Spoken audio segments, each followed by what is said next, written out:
एक लड़का था जिसको 2 दिन के अंदर फांसी होने वाली थी। तो हमारे यहाँ पर एक सिस्टम है कि मरने वाले से उसकी अंतिम इच्छा पूछी जाती है और संभव हो तो उसे पूरा करने की कोशिश भी की जाती है। तो ऐसे ही यहाँ के जेलर ने भी इस लड़के से उसकी अंतिम इच्छा पूछी। तो वो बोलता है कि वह अपनी बीवी के साथ एक रात बिताना चाहता है। अब जेलर उसकी बात सुनता है तो वह हक्का बक्का रह जाता है। तो दोस्तों, आपने कभी सुना कि किसी को फांसी होने वाली हो और वो अपनी अंतिम इच्छा के रूप में अपनी बीवी के साथ रात गुजारने को कहे? तो ये वीडियो बहुत ही इंटरेस्टिंग होने वाली है।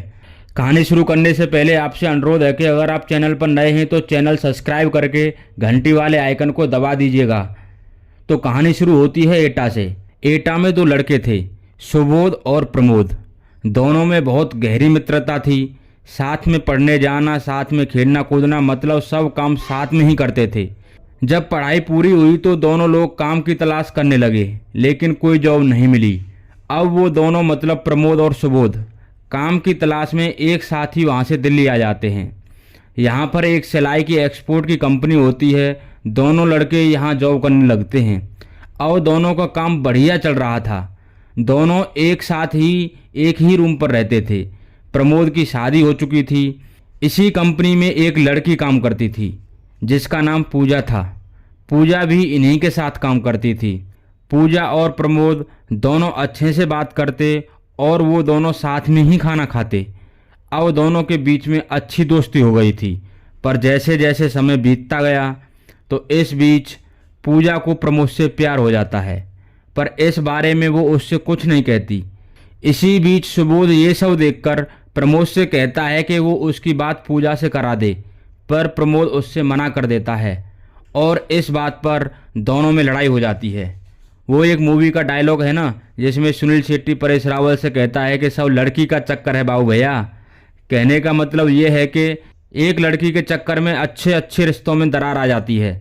तो वही दरार अब इनकी दोस्ती में भी आ चुकी थी। अब दोनों रहते तो एक साथ ही थे, एक ही रूम में, पर दोनों एक दूसरे से बोलते नहीं थे। अब जब भी सुबोध उन दोनों को जब भी एक साथ देखता तो चिढ़ने लगता। समय ऐसे ही बीतता गया। एक दिन ड्यूटी के बाद पूजा ने प्रमोद से उसके रूम पर चलकर खाना खाने की बात कही। फिर दोनों ड्यूटी के बाद रूम पर चले जाते हैं। सुबोध भी साथ में ही आ जाता है। रूम पर सब्जी और किचन का सामान नहीं था तो प्रमोद मार्केट से सब्जी और सामान लेने चला जाता है। इसी बीच सुबोध पूजा को छेड़ने लगता है। पूजा इसका विरोध करती है तो वो ज़बरदस्ती उसका रेप कर देता है और रेप करने के बाद उसे लगा कि यह अब प्रमोद को सब कुछ बता देगी तो प्रमोद पुलिस को बुला लेगा, इससे उसकी बहुत बदनामी होगी। तो वो उसका गला दबाकर उसे मार देता है। मारकर उसी रूम में उसे बेड पर ही डालकर वहाँ से भाग जाता है और पुलिस को भी फ़ोन कर देता है कि उस जगह पर एक लड़के ने एक लड़की को मार दिया है, आप वहाँ जल्दी पहुँचिए। इसी बीच प्रमोद मार्केट से सब्जी और किचन का सामान लेकर वापस आ जाता है। और जैसे ही वह रूम में घुसता है तो बेड पर पूजा पड़ी हुई थी। उसके शरीर पर सही से कपड़े नहीं थे। अब वो सामान को फेंककर उसे संभालने की कोशिश करता है कि तभी वहाँ पुलिस आ जाती है और उसे रंगे हाथों पकड़ लेती है। अब पुलिस उसे ही मुजरिम समझने लगती है। पुलिस उसे पकड़कर थाने ले जाती है। हमारे यहाँ की पुलिस का काम करने का तरीका तो आप सबको पता ही है। उसने उस केस में ज़्यादा छानबीन करने की कोशिश ही नहीं की। उन्होंने उसके खिलाफ चार्जशीट दाखिल कर दी और उस पर केस चला और आखिर में प्रमोद केस हार गया। उसे फांसी की सज़ा हो जाती है। अब फांसी को सिर्फ 2 ही दिन बचे थे।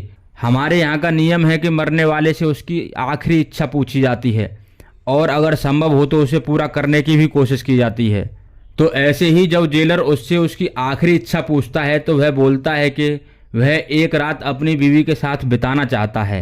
यह सुनकर जेलर के पैरों के नीचे से ज़मीन खिसक जाती है कि कोई आदमी मरने वाला हो और उसकी आखिरी इच्छा ये।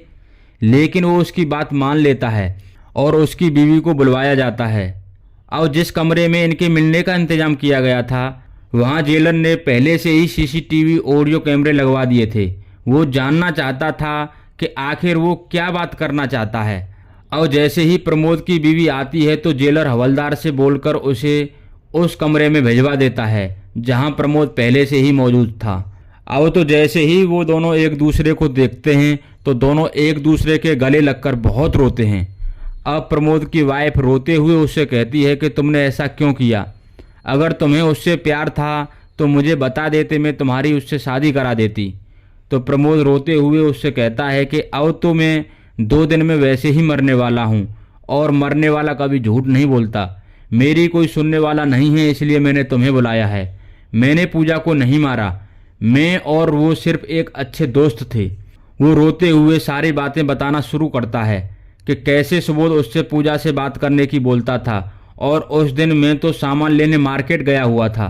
सुबोध रूम पर था और जब तक मैं लौटकर आया तब तक सुबोध पूजा को मारकर भाग गया था, और उसने ही मुझे फंसाने के लिए पुलिस पर फ़ोन कर दिया था। जब मैं मार्केट से आया था तो पूजा के शरीर पर कपड़े नहीं थे, तो मैं उन्हें सही कर रहा था कि तभी पुलिस वहां आ जाती है, और उसने समझा कि मैंने ही ये सब किया है और मुझे फांसी हो गई। लेकिन मैं अपने माँ बाप की कसम खाता हूँ कि यह सब मैंने नहीं किया। कोई माने या न माने, तुम तो मेरी बात मान लो। घर पर माँ बाप अकेले हैं, तो अब तुमको ही बच्चों और उनका ध्यान रखना है। और फिर वो जोर जोर से रोने लगा। अब दोनों लोग रोने में लगे हुए थे।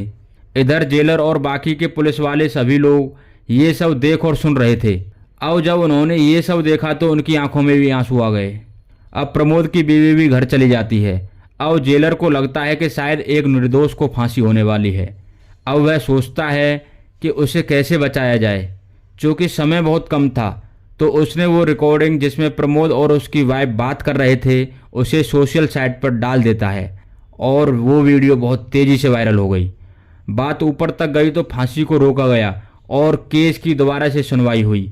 वो कहते हैं ना कि समय जवाब जरूर देता है, पर समय पर ही देता है, और जब वो जवाब देता है तो बहुत सही से देता है।